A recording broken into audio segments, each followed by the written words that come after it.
My boy and his brother were standing right there. And I was like, dude, I literally came downstairs, opened the door, nothing. Some guy walking, closed the door, ran upstairs, called you, came back down. Not even a minute later, opened, and the streets were busy like it was rush hour, and you're standing here.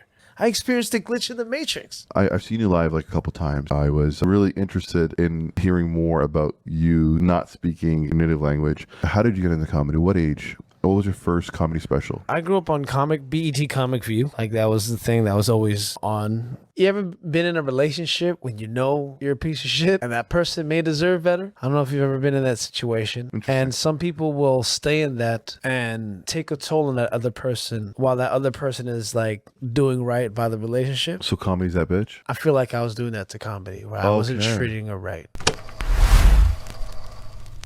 I've seen you live like a couple times.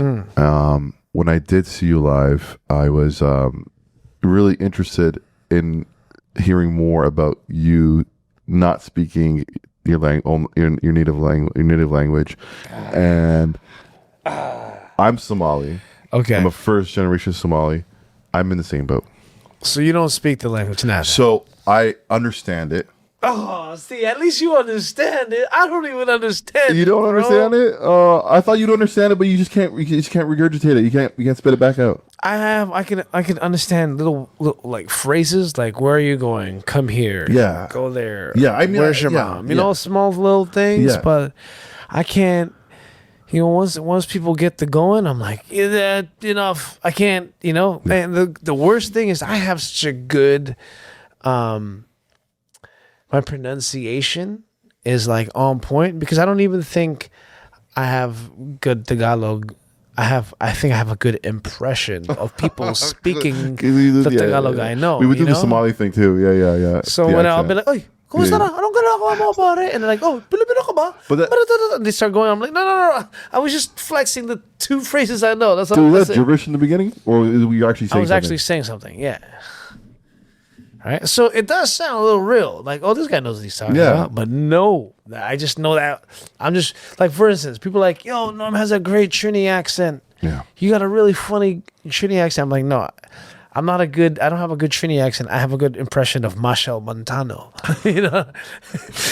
For those who don't know who that person is. That is the king of soca. For those of you that don't, the Michael Jackson of Trinidad and Tobago. The kids don't know. Yeah. The kids don't know, unfortunately. Speaking of kids. On my podcast, we're all over the place, by the way. Hey, it's all good, man. I like that. ADHD. Yes. Severe. Yeah. Where did you get into comedy? How did you get into comedy? What age? What was your first comedy special?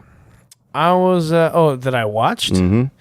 Okay, so I grew up on BET Comic View. Yes. Like, that was the thing that was always, on. I would just come home, channel 57.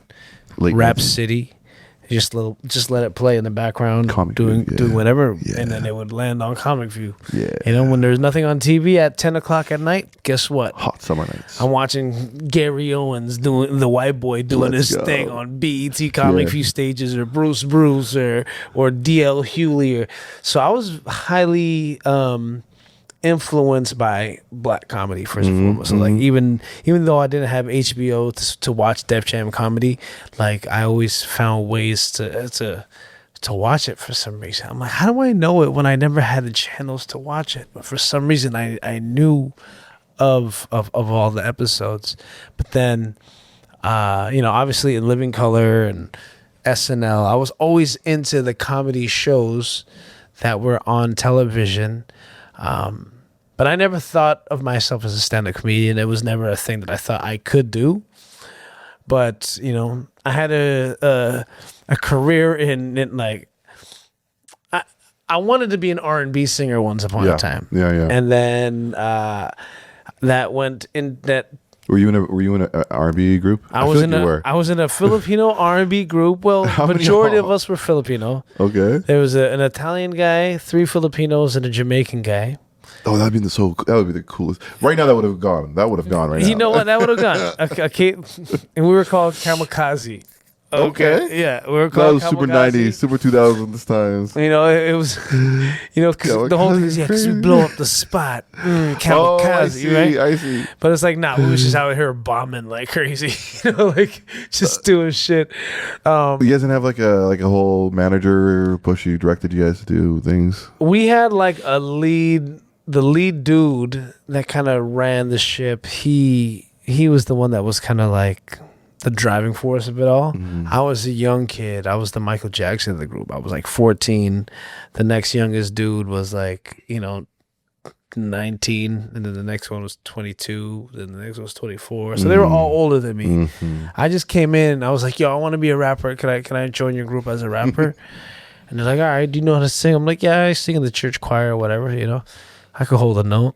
You're Seventh-day Adventist? I grew up Seventh-day Adventist, yeah. So you're a Filipino who didn't eat shellfish? I did not eat shellfish, no pork, no. Interesting. Just only fish with scales and fins. And no birthdays? Yeah, we celebrate birthdays, My but friends who's Seventh-day, they didn't have, or maybe I'm wrong. Maybe they're. No, I think they celebrate birthdays. I think it's more so a thing of like, you never want to. Like, idolatry goes beyond a god or jewelry. Yeah. Even like a grand event can be considered idolatry in the sense that like, oh, you're putting so much investment into this thing. Yeah. You know what I mean? It's almost like you're worshiping it. Yes. Yeah. So when you put too much value in something that doesn't hold value in the eye of God, in the eyes of God, then it's like, yo, why are you doing that? Do you hold that value today in how you move? I see that you do, low key. Yeah, you know what? There are remnants of my Seventh-day Adventist background just because, it was so ingrained in my upbringing. But there's also a lot of things I didn't agree with, certain indoctrinations and certain things that like the Seventh-day Adventist like force and really, really make you feel guilty to do. And I'm just like, yo, man, don't use guilt to try and make me do this. That's not a good driving force. Lead with love. Don't make me feel like, I don't want to shit on the SDA church because there's great people. They're like my mother is a perfect example of a wonderful SDA, and if it's helped her in her life, like I don't knock it. But for me, I was like, I'm gonna love you guys from afar. You know what I mean? So there's I don't really go to the church much, but whenever I do go, bro, I find so much jokes and humor. But then sometimes I'll have like these teary moments where it just taps into my nostalgic, part of my brain, and I can smell, potluck being made from 1996, and I'm just like, oh wow, the memories of choir. Like I'll hear gospel chords, and I'll start to like, I could feel my eyes well up. I'm like, ooh, I feel the Holy Spirit right now, So that's why, like, knowing that I could feel that still, I never fully deny, the idea of, and I don't even want the idea of a God, because I know He exists, or it exists. So did your mother and did your parents become Seventh-day Adventists in Canada? Or were they in the Philippines? They were Catholic first, and then they became Adventist after. Oh, that's so interesting. One thing I always tell my mother, though, when she tries to like, remind me about, where I came from, I'm just like, I would like to remind you where you came from before the colonizers came and forced you to worship God and Mother Mary and certain Catholic practices, and then force you into Spanish last names. Like, there was a time when your grandma's grandma did not know who Jesus was until these conquistadors came or these colonizers came along. And it was a long colonization in the Philippines. How long was it? Like almost 300 years? I don't know, 200 plus. And then the Americans came for another 100 and change. And then the Japanese at one point, or the Chinese? The Japanese and Chinese were always fighting together. It's like they're using the Philippines as like a landing base. Yeah, they're just like, oh, this is a nice little pearl of the Orient. They have so many nice little resources. and they're a nice point for militarization. It's crazy, man. Yeah, so like we've always been upon, just like how Taiwan is to China and Japan. Like they're always fighting for those little islands. 1 second, please. Yeah. Okay. Is it working? No, we're gonna edit that 10 seconds there. Okay, cool. 3, 2, 1. So I wanted to get back into your the comedy a little bit. Early comedy. So the reason why I asked you what was your first comedy special is because I always had a feeling that somebody in your family showed you Richard Pryor at a young age. It wasn't like that for you. No. Tell you what, my first special, and I didn't even know specials were a thing. Like I knew Eddie Murphy had his special. I knew, did you unwillingly watch something that you look back and go, that was a special? Yeah, like Kings of Comedy. Oh, fucking right. When that came out, I was like, oh, there's a comedy special. Milk and cookies. Chris Rock's Killing Me Softly. Not Killing Me Softly. Dave Chappelle. That's Dave Chappelle. The Bring the Pain. Like, and even, you know what? When I was maybe 11 or 12 years old, my cousin, maybe even 9 or 10, my cousin purchased Adam Sandler's comedy album. Okay. And we used to listen to it religiously. We would laugh all of Smoke happy Hanukkah, smoke marijuana, happy honey. Anyway, I love that shit. So that was the first time I was introduced to comedy on an album, and he had like bits of him performing his live comedy music pieces. But then it was listening to Jamie Foxx's Live from the Foxhole, because there was a clip that my cousin downloaded of him singing the Mary Mary Quite Contrary. Have you heard that one? No. Oh man, I should. He's just like, he just did this bit about like how he could make any song sexy, right? And the thing was, he couldn't sing R&B in his home because he lived in a Christian household, so the parents were like, "Hey, leave that R&B out of this stuff." That's secular stuff. So then he would like R&Bify theme songs. So he do it with like Brady Bunch. He would just do it, but the fact that he was singing, making it like and singing beautifully, playing the piano beautifully, getting the girls to scream and go crazy. You can hear them getting wet as he's singing, and then they're laughing at the same time. I'm like, yo, he's hitting all the senses. I'm like, yo, this is mastery. Yeah. Because I know this is kind of I don't really openly admit to this, but I grew up watching the Mickey Mouse Club, right? My sister, we all did. Well, with like you watch it with like when Justin Timberlake was on there and all those guys. I remember those times. I thought I was the only dude that watched it because everyone I knew. It does it to you. It does it to you. My sister watched it with her girlfriends, right? And she was older than me. And like, I remember they'd be watching it in the room and I'd come in the background, just looking like, what are they watching? There's these guys, there's a group of dudes dancing and singing. And I'm I could do that. Yeah. You know what I mean? Yeah. Oh, and a lot of that. That's when I knew I had a performance bug. Like I can go on stage, I could sing, I can get down. And I went from singing into rapping because I wanted to try rapping. I grew up in Scarborough. Every guy in Scarborough either wants to rap or sell weed, one of the two. You know what I mean? You land in either or. I did both. Hell yeah. But then after I realized, okay, rapping is not for me, I found myself doing DVD magazines, like hosting and whatnot, right? And just being an on-camera personality because I had a way about me.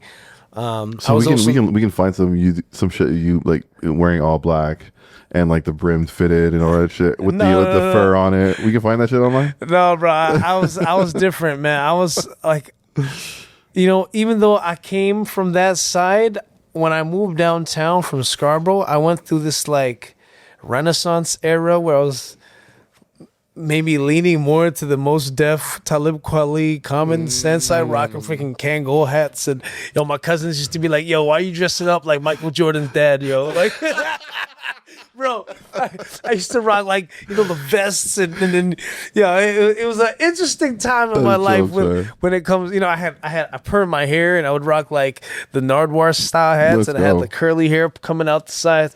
Yeah, it was. You were fucking mad black bitches. What was that? Were you fucking mad black bitches back then or what? Well, I was a serial monogamist. I had a 9-year bid. Yeah, you said, yes. And then I did another 12-year. So that's 21 years of my life in relationships, right? And I'm not a cheater. I don't cheat. I break up with them, and then I do my thing, and then we get back together. But in between all the relationships, it just so happens to always be black women. And the only other the two girls I dated were Filipino. One was half white Filipino. The other one's full Filipino, but all the girls in between were black or like the occasional Latina. Yeah. That most F thing will definitely get them. Definitely get them. No, especially you're Filipino. He's just light skinned, okay? He's just light skinned. No, to be honest, it was the singing. It was the singing that had him. Right. I'm gonna go. I'm gonna go with this. Filipinos and singing. Yeah. I should have Googled it before. Be like, hey Google, why do the Filipinos like to sing so much? Why is it part of the culture? But I want to hear from you. Is it mainly because of the church? I think.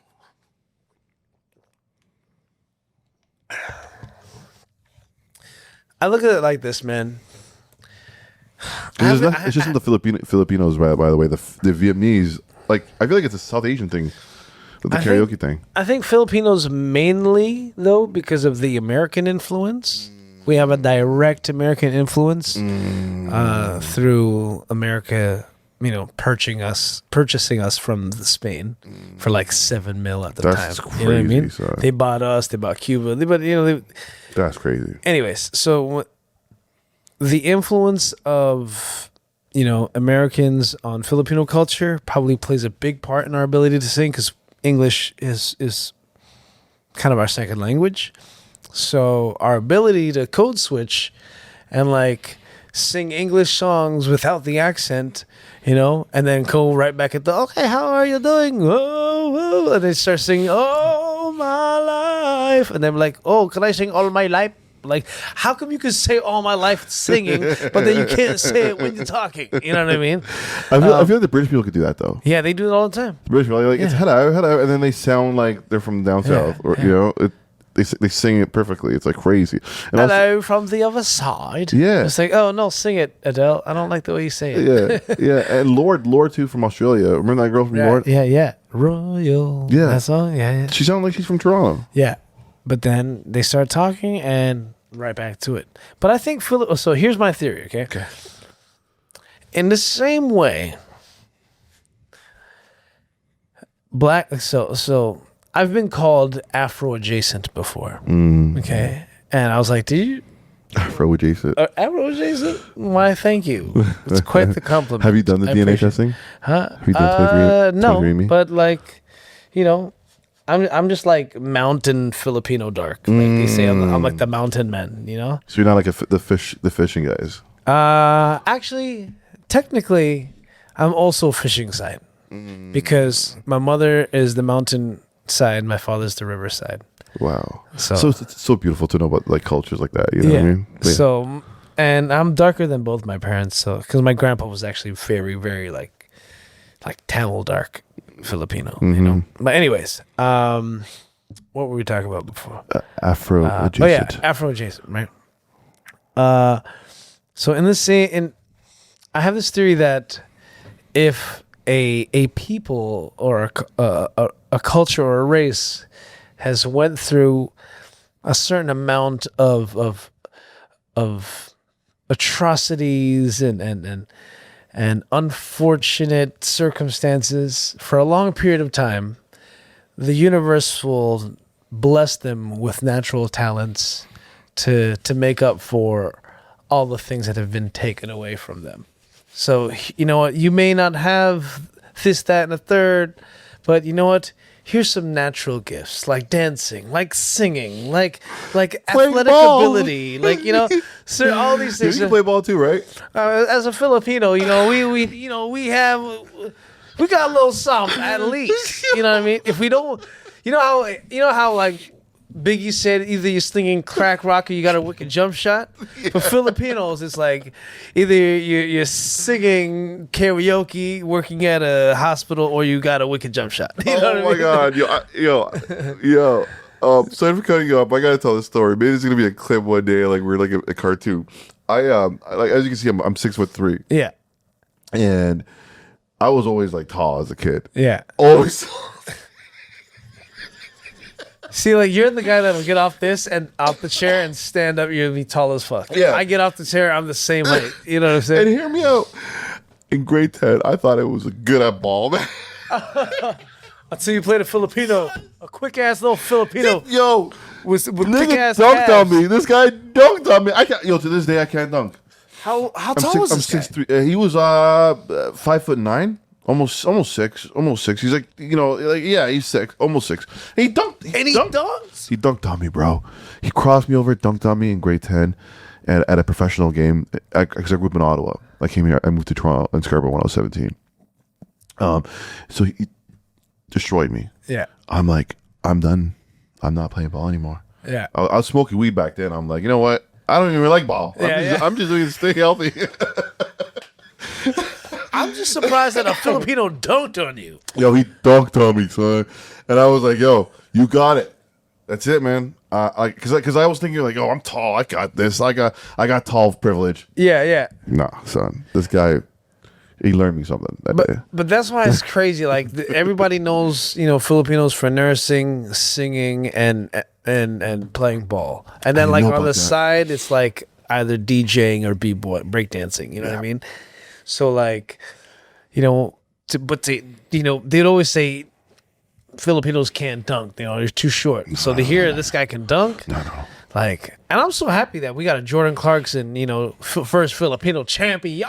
Let's go. At least a half. I mean, I used to live my basketball dreams through Eric Spoelstra, because he was the only Filipino in the NBA. But now we have Jordan Clarkson and Jalen Green and some other guys. Dylan Harper is out there. So and like the zeitgeist of the Filipino diaspora, like it's deep. There's people in military, high-ranking military in the United States. There are actors. Did you know that one of the biggest comedians is half Filipino? I forgot his name. Joe Coy.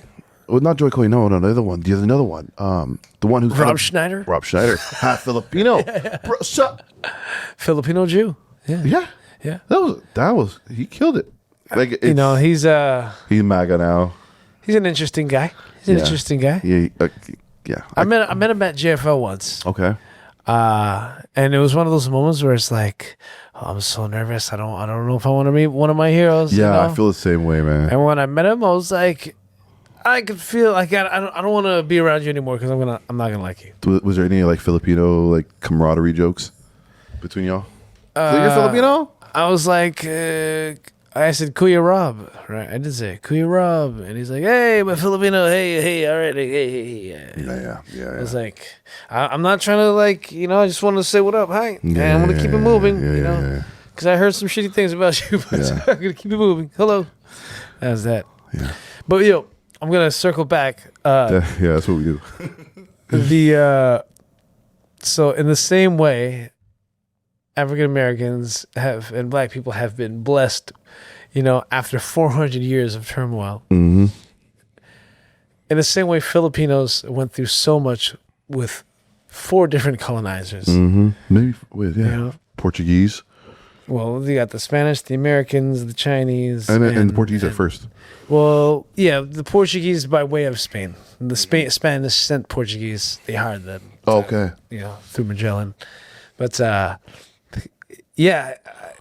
feel like one of the things that we were given, like the same things, like, oh, you guys went through so much shit. You could sing, you could dance, and can we be tall? Like, no, not that one. Sorry, but you'll have nice calves. You'll have nice calves. And then super nice guys. and then that's why, like, when you look at, you know, the fields that Filipinos normally get into, we're naturally in the service. We're always in the service industry. We're kind of predisposed to working in servitude because of 4 different masters. It's kind of fucked up to think about it. Like, we just got really good at serving in a sense, but now it's kind of like, now that it's like this natural disposition, it's in a way has become our calling card. We're like, oh, we just love Filipinos around. That's why we're one of the largest spread diasporas, because they're like, oh, they're so kind. They're great people to be around. Like, we'd love to have a Filipino work for us. And so we're everywhere. Yeah. They take care of us. They feed us. You know, they take care of our kids. They take care of our grandparents. They take care of everybody, you know? Yeah. And, you know, even when I was in the Philippines taking care of my dad at the hospital, private hospital, there was a nurse shortage. I'm like, what the hell? I'm in the land of nurses. Why is there a nurse shortage? And I'm like, oh, it's because we ship them all out to take care of everybody else's. That's terrible, right? dude. But yeah. I'm starting to see a lot of like racist white people are like, you know, if there's only one kind of immigrants we like, it's the Filipinos, because they take care of us. You is know? that Theo Von? Pardon? Theo Von has this thing where it's always just like, I love me a Filipino. No, that kind of shit. You know, but he's not racist. I don't think he's racist. He's not racist. He's not racist. But like other, like I've seen posts on like the Filipinos are the best, and they fit in, and it's like, okay, we get it. Yeah, you know, but they like us for being this model minority that doesn't complain or that doesn't, you know, make a mess, or, you know. Does that bother you? You see that shit online? I mean, it doesn't bother me because I know it's coming from a place of, oh, we like these ones, you know, and it's nice. It feels nice to be liked, but then I know that means you don't like other ones, you know, and that's not cool. Yeah. You know, so that makes me feel awkward because I'm like, hey, man, you're going to make them not like me because you like me. Like, stop, you know, but it's also a Filipino thing to just be so polite and kind, just as a default, that like even the people that don't deserve that respect and kindness and default, I guess, positivity, like we're just kind of like, we can't help ourselves, you know? Yeah. I met a Filipino dude when I was in college. I went to Centennial. I was living on the res then. And one of the guys, he was a janitor, but he was a younger janitor, and he spoke Arabic in addition to English as well. Because he probably was he a Muslim Filipino? No, he wasn't. But he probably lived in Saudi or something. Yeah, some shit like that. Yeah, he would sell weed to the Arab guys who came who were living in the res. He would like sell them weed, and like he'd speak Arabic to them. They'll trust him, and he'll charge the shit out of them. Yeah. Because this is back in 2007. It was before the legalization. Yeah. And so it was great. I loved watching this come up. I'm like, yeah, go get him, bro. Go get him. That's amazing. So with K-pop on the rise, do you feel like the Philippines needs a K-pop thing going on? I feel like there is this P-pop movement. I gotta look into this, man. That is just, you know how there's J-pop? Yes. Now there is J-pop. So, but everyone knows K-pop is the originator, but then even K-pop isn't the originator. Hip-hop and R&B is the originator, yes. Right? But then K-pop has now become generalized Korean pop music. I saw Afrobeat K-pop, but go ahead. You know what I'm saying? Like, it only becomes K-pop when Asians do it. All right? That's really all it comes down to me. Once an Asian starts doing it, they can call it K-pop, so that it's like, hey, we're not doing hip-hop or this, and we're not thrown into this hip-hop category. We're not questioned for our authenticity to the culture. This is just K-pop. Does that feel like a cop-out? And unauthentic to the music? Well, here's the thing, man. I used to be such a purist, you know, but you know that skit, that Dave Chappelle skit where, like, when keeping it real goes wrong? I love that one. You know? I live my life like that every day. And that's my issue. Like sometimes I'm like, what ideals serve me still? Like, do I need to like uphold the keep it real of the 90s that I grew from the golden hip hop era that I grew up in? Do you say the word faggot anymore? Of course I don't say it in front of people.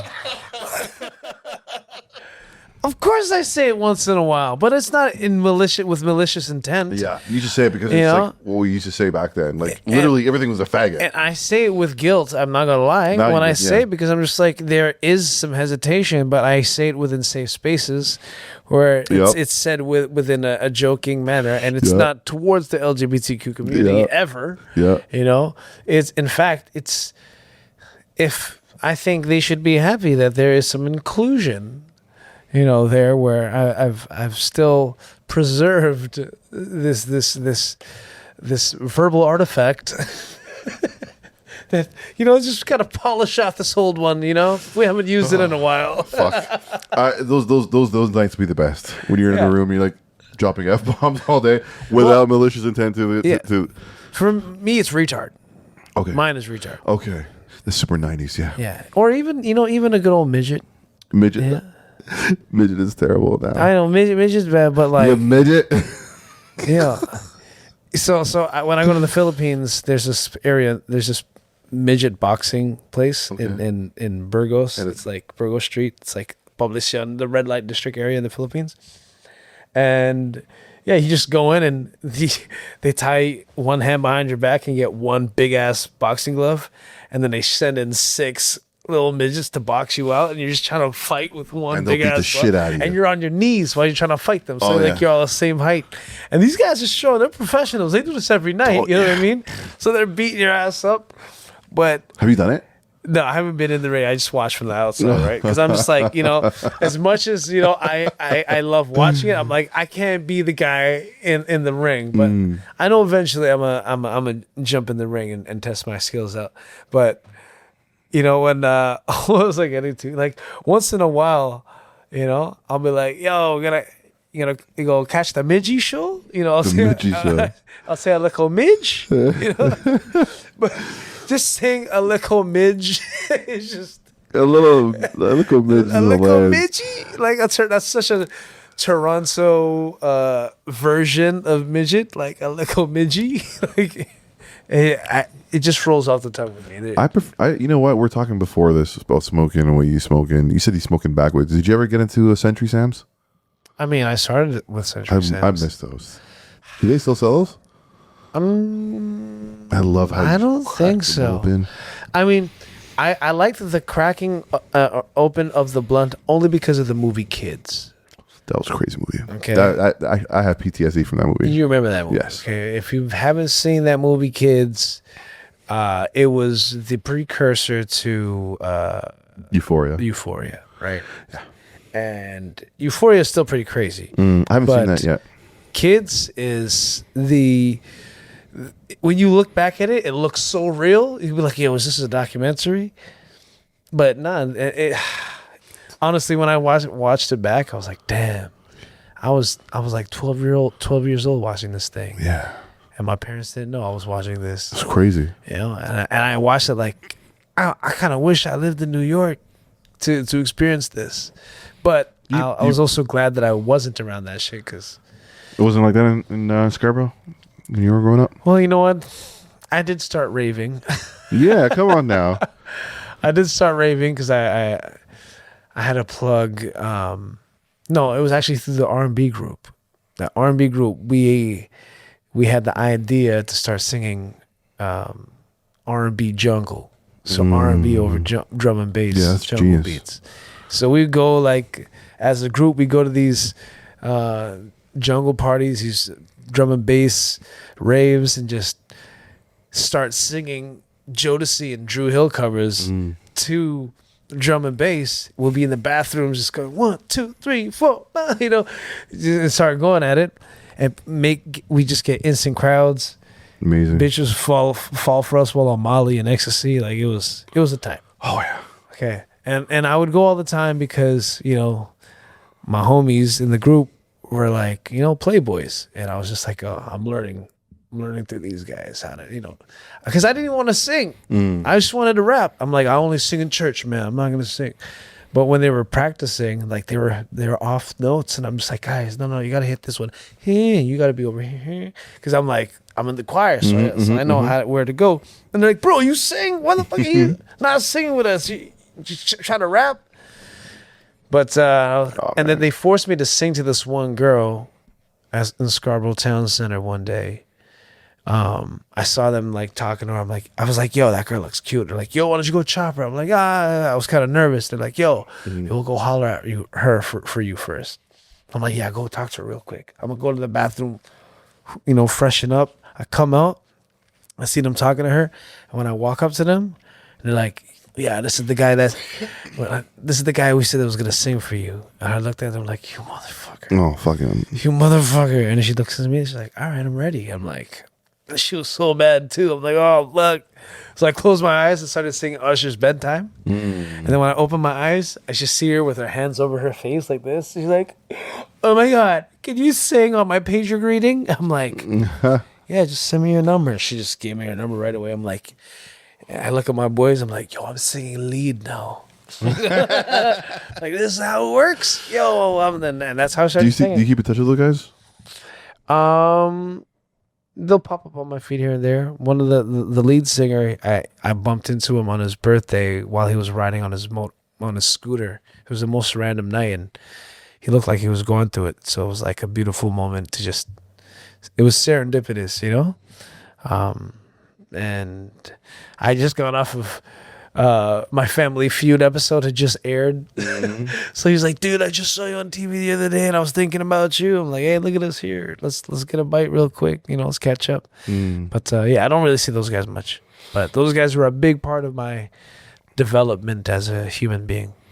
I remember I was at your show. I was at a show rather in December.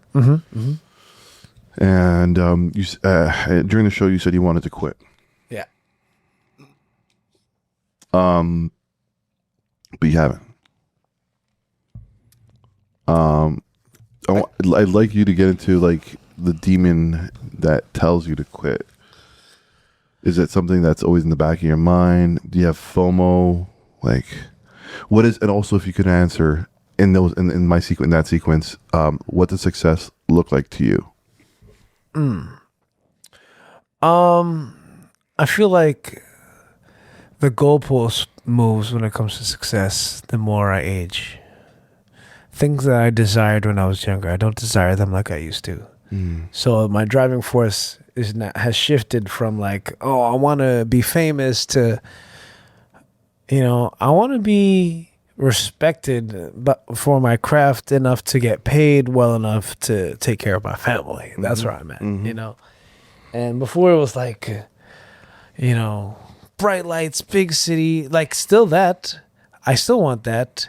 But before I was like, oh, I'm going to be, next member on SNL I'm going to create my own Toronto with Living Color. And those kind of things still kind of pop in my mind, but I'm not as ambitious towards that because my relationship with comedy has changed. Like in the sense that, you ever been in a relationship when you're a piece of shit and that person may deserve better? I don't know if you've ever been in that situation. And some people will stay in that and take a toll on that other person while that other person is like doing right by the relationship. So comedy's that bitch? I feel like I was doing that to comedy where I wasn't treating her right. And I'm like, I don't deserve this. I don't deserve some of the opportunities that I will get because, Survivor's guilt, imposter syndrome, a lot of like, oh, did I only get this because I was a guy? Everybody knew me because I used to sell them weed or because I knew this guy, that guy, and the third. I was like, yo, put Norm on. And, when I leave the city, it's a different look. But then I always know a guy that knows another guy in the city. So I still get put on just through the network that I've created growing up. But I was like, is it my comedy? Is it my ability? Is it the people I know? And I was just questioning where I was as a comedian, because every comedian's journey is different. You know, some people go through the open mic circuit, some people go, you know, self-produced shows, some people get booked through comedy clubs, some people are corporate comedians. I didn't go through the open mic circuit. I just kept on. I came from event producing and party producing into comedy, because I was like, I could just throw comedy shows and bring people, you know. I didn't need to go to open mics and find crowds to perform in front of. I just built them myself. But the normal path is go through open mics, work your shit in front of strangers. I was always working my shit in front of people that knew me or that kind of knew of me. So I think that creates an inflated, I don't want to say ego, but like an inflated sense of ability. How long has this been going on for?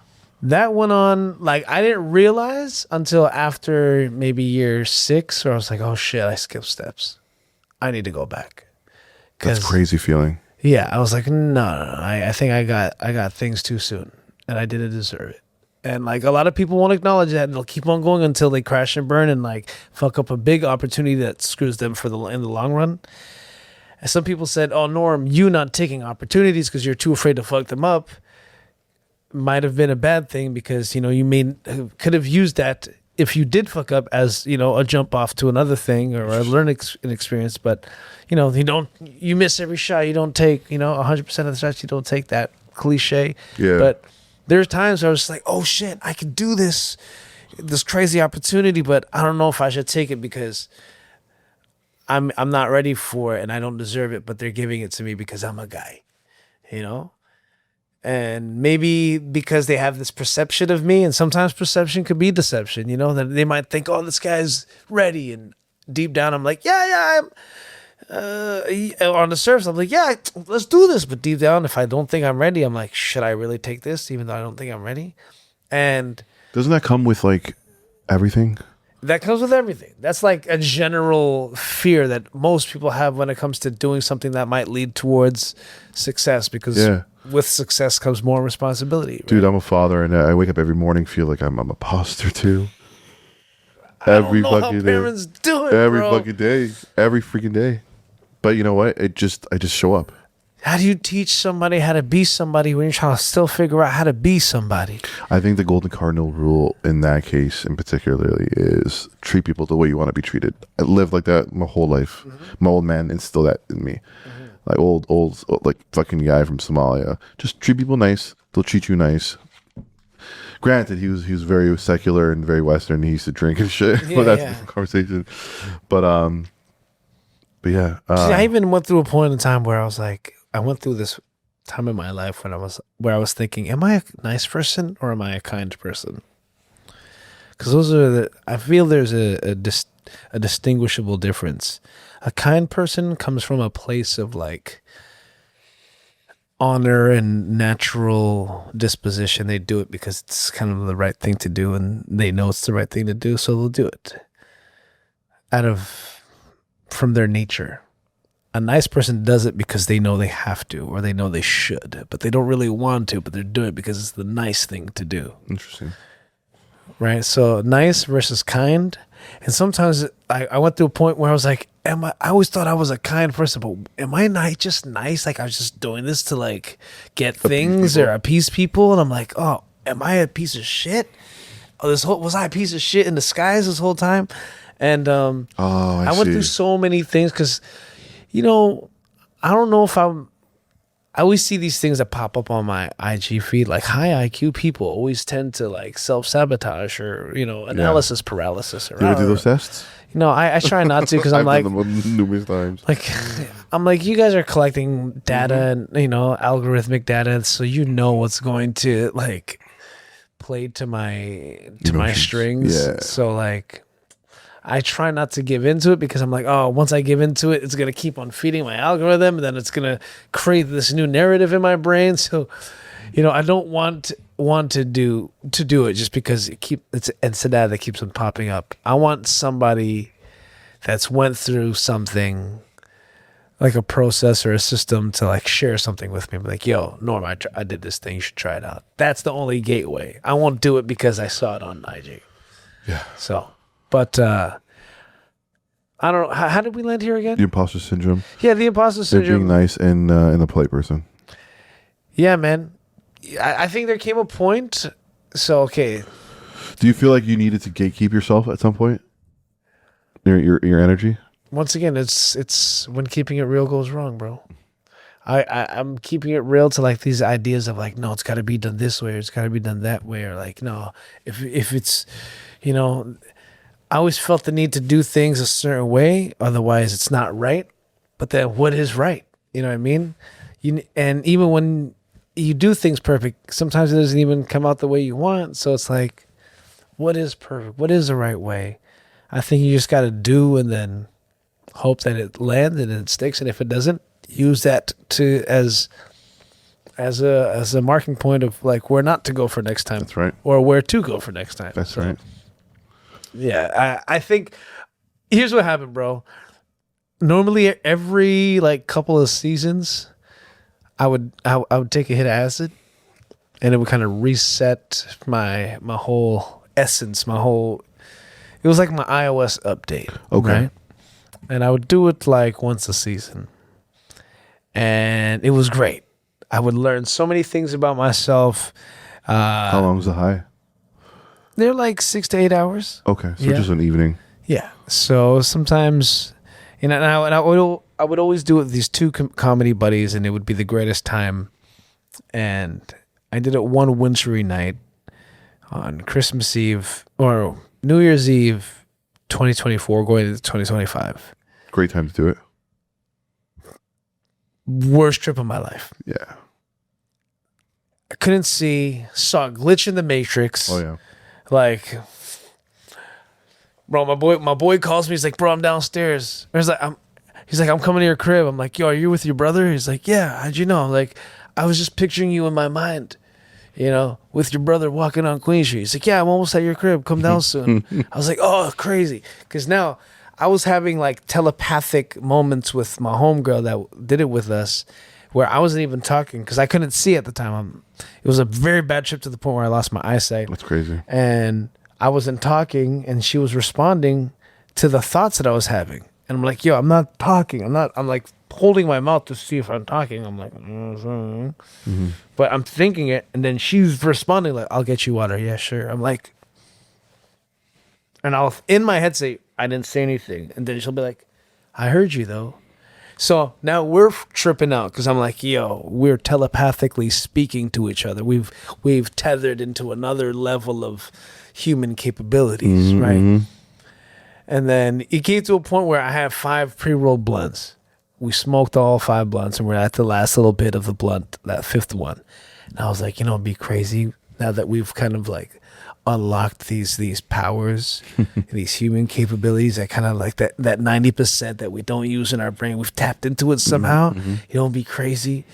You know, since we're running out of weed, if we could just like envision or like, you know, manifest a blunt into reality, right? And as we're putting it out, you know, she goes, Norm. I'm like, what? She's like, what's in your left hand? I look at my left hand because I was smoking with my right. Stop it, son. Bro, there's a blunt Stop it, chilling son. Stop. Stop. And I'm freaking out, bro. I'm like, yo, we did the calculations. This was the 5th blunt, right?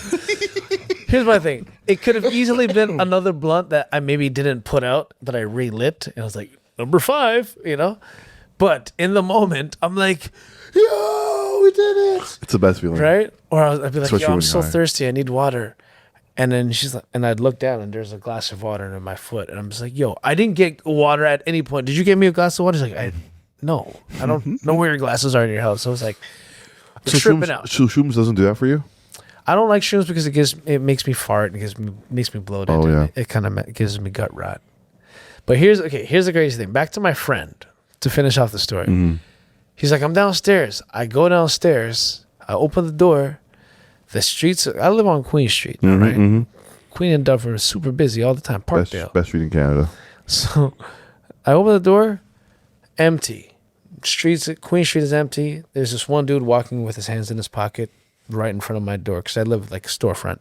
He just kind of Keeps on walking. He doesn't even look at me. Normally when I open the door, naturally, because this random door opens on the street, people will look at you and be like kind of startled and then just keep on walking straight. This guy just kept looking straight, walking after I opened the door. I'm like, okay, close the door. I run back upstairs. I call my boy. I'm like, yo, where are you? I went downstairs. He's like, dude, we've been here for 5 minutes. It's cold as fuck. Come downstairs. Grab us. Like, I was just down there, man. So I go downstairs. I open the door. Queen Street is busy as fuck. Streetcars. Were you in a different dimension or something? My boy and his brother were standing right there. And I was like, dude, I literally came downstairs, opened the door, nothing. Some guy walking, closed the door, ran upstairs, called you, came back down. Not even a minute later, open, and the streets were busy like it was rush hour, and you're standing here. And I was like, my boy goes, yo, you look like you saw a ghost. I was like, because I'm trying to process what I just experienced. I experienced a glitch in the Matrix. For that to happen, and that's when I started questioning everything. And like, the high IQ analysis paralysis that I was bringing up. Oh God. Now I'm thinking, I'm like, yo, I know I have this like thing where I overanalyze things, and yes, I have a high IQ, but to almost to a default or to a fault, because now sometimes I'm stuck in analysis paralysis because I'm overthinking things, even though I'm very, once again, considerate to a fault, right? Because I consider everything, the good things and the bad things. But yeah, man. You got you thinking about your comedy? After that point, I just started thinking so much about comedy, so much about my life and where I wanted to go. And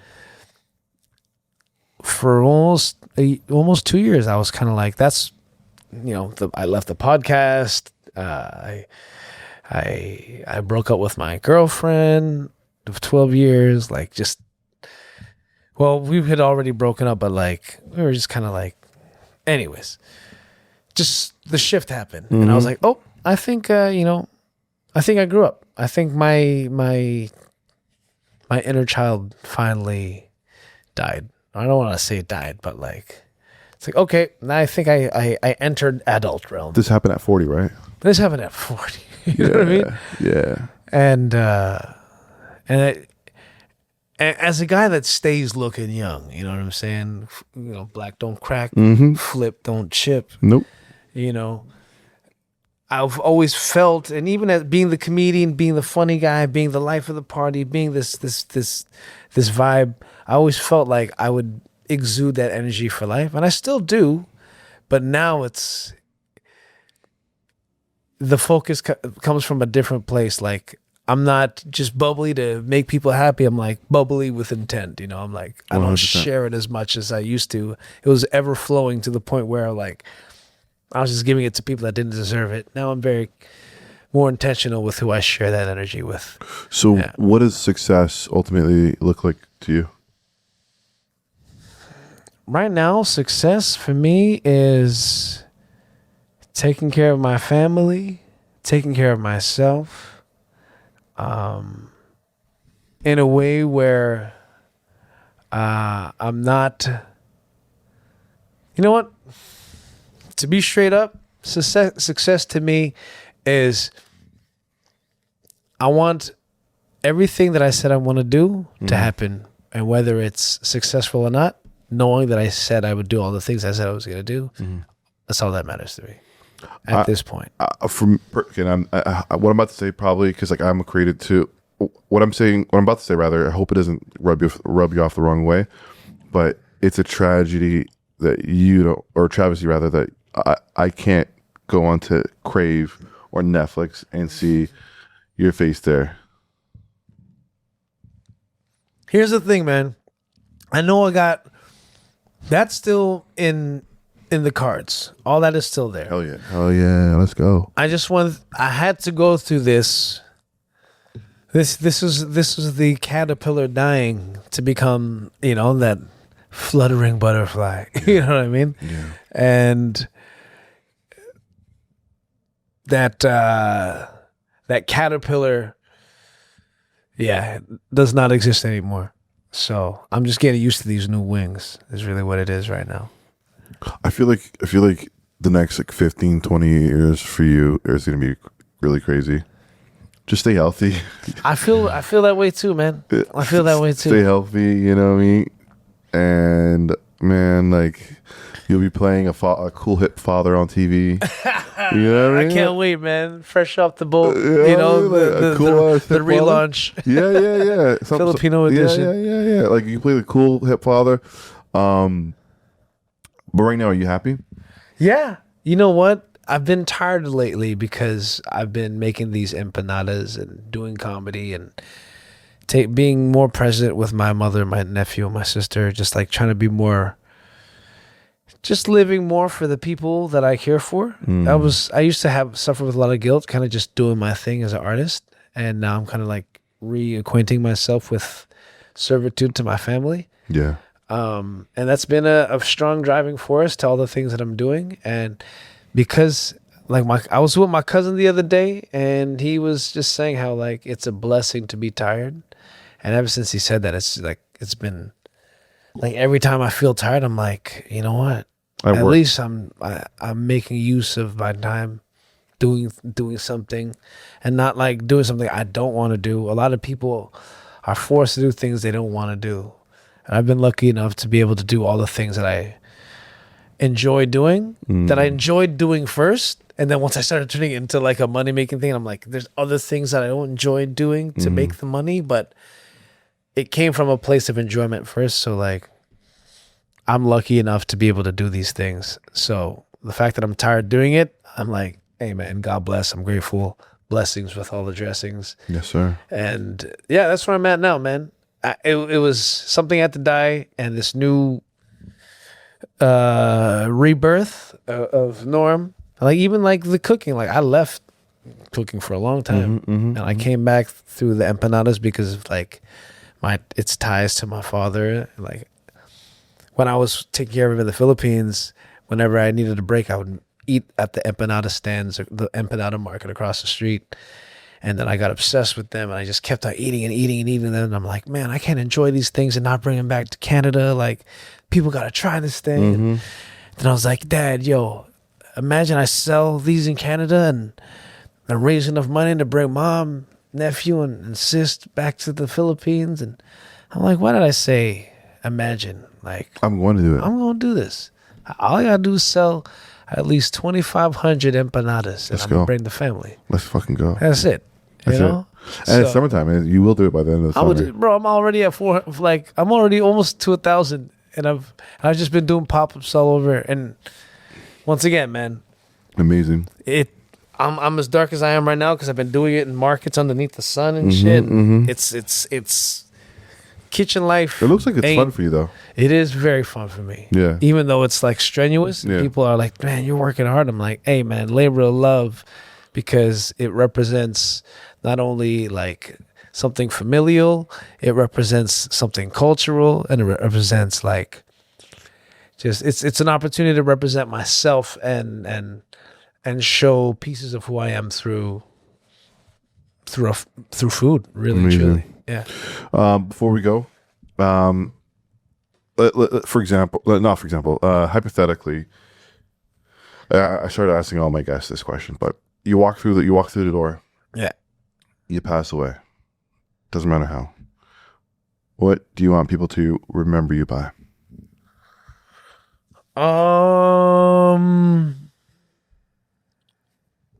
My cocoa butter smell. No, no. Let's see here. Because you're like, ooh, what's that smell? Yeah, That's my skin. Yeah. No, I would say,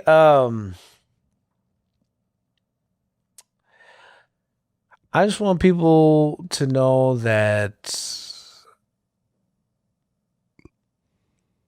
I used to tell people like, I want to live my life knowing that I never left a trail of trash behind. Ooh. I want to know that like I left a positive mark, like kind of like a farmer walking and dropping seeds as he goes along. I leave something that's meant to grow in a positive light, as opposed to like taking away and leaving trash. I just wanted to know I left a trail of positivity as opposed to negativity. And I hope when I die, because you can't be perfect, I just want to know that the good side won. You know, like I did more good than I did bad. That's amazing. And that's all I could ask for, because it's hard in this world to try and be, you know, a righteous human being or positive or whatever the words people use. Yep. Just in layman's terms, it's hard to be a good dude in this day and age, and be happy while you're doing it. I want to be lean on the good, happy side before I die, and know that this side won. All right. Well, thank you so much for coming out. Thank you, man. I didn't realize how introspective and vulnerable of a conversation this would be. I'm like, sometimes I come into these things like, all right, what kind of funny shit you gonna say, Norm? No. The other times I'm like, man, it's okay. You don't gotta always, you know, be the funny guy. No, this is. I'm not Robin Williams or nothing. Rest in peace. You know, yo, that one hurt me, man. I still can't believe that actually happened. But yeah. But thank you for having me, man. Yeah. this was a wonderful conversation. Like You're very welcome. I haven't done a podcast in a minute, so I hope you guys enjoy my banter. And this guy asks great questions, by the way. Oh man, wonderful interviewer, bro. A podcaster, all that good stuff. This is Black Mobb, and this is the Steady Mobbin Podcast. Having conversations with people you can't talk to and saying things you cannot say. I have one of my favorite comedians in the building. You hear that voice though? You hear that voice? This guy says he don't like his voice. Bro, that's a voice, you know, that when you said you grew up in Ottawa, I was like, oh, that's an Ottawa voice right there. That's a Parliament Hill voice right there. Oh man. That's clean cut. Oh man. Just government friendly. But yo, I'm 38. I did spend 20 years in Toronto and Scarborough. So I mean, like, am I? What am I? Like, hey man, I feel like you got the base of Scarborough. Yeah. But then you also got like that articulatory agility of Ottawa. You know? Well, thank you so much, man. Hell, no doubt. Articulatory agility is an amazing ability. Let's go. We out, baby. Peace.